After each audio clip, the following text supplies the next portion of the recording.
Hi everybody. I'm sorry that I look exhausted, but I've had about 3 hours sleep in the past 48 hours. I just flew into Egypt today, so it's been amazing and I've just kicked into the adrenaline. But man, traveling on a jam-packed flight for 9.5 hours at a time each is just exhausting. But it's good fun. I've loved every second of it and I've learnt so much. But I actually wanted to do a documentation of my days in Egypt because I've decided as a travelling woman there actually has not been that much information. And a lot of women are either afraid to go because there's not much, or they don't want to hear about it because they don't want to, they're going to jump right in and they don't want to freak themselves out before they go. But yeah, I just want to share my learnings, my teachings, maybe make it easier for you. My tip of the day today I really want to share is, what saved my butt was having my guide pick me up in the morning. I arrived at about 10 o'clock in Cairo and I was exhausted. I couldn't even think straight, let alone wanting to go get my arrival visa and go through passport and trying to understand their language. He already had the visa stamps, you didn't have to go apply for it, he just puts it in your passport, he's already got them signed off, you just go get it stamped off and out you go. It's life-saving. So I went and did that. It was, please do that. And that was just free within my tour package, so I booked a tour for later on.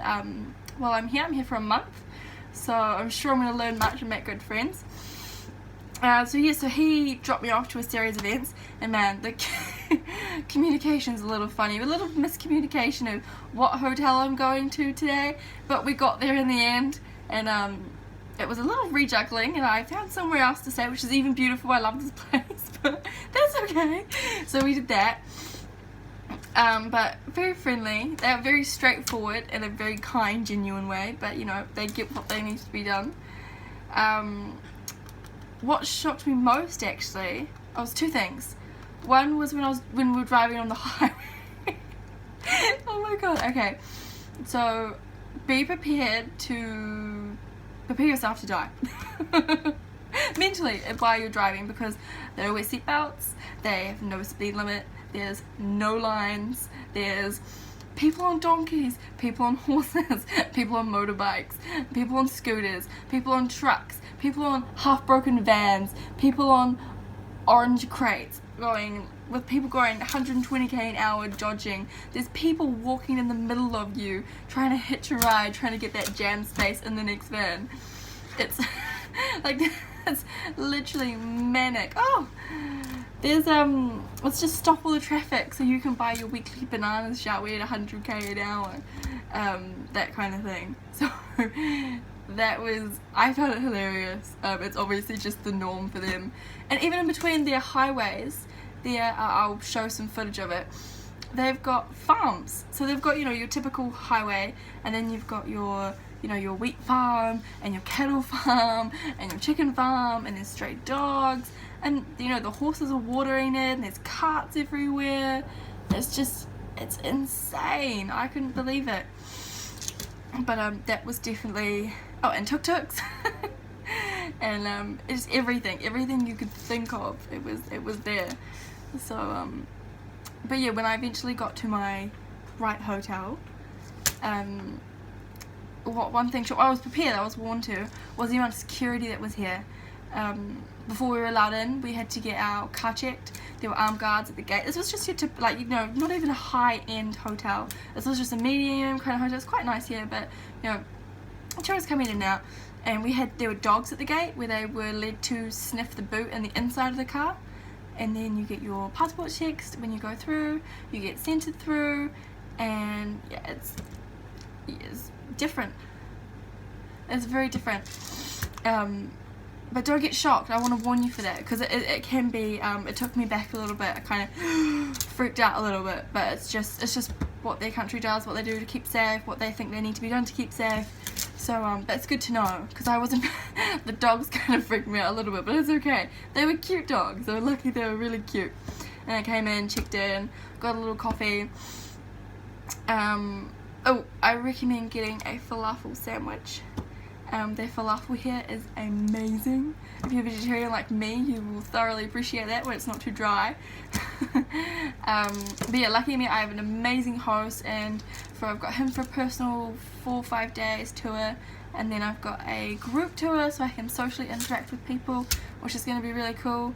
Yeah, I found the language barrier really difficult. They're lovely to talk to, but if you try and ask a question or try and get some information, they have no idea what you're talking about.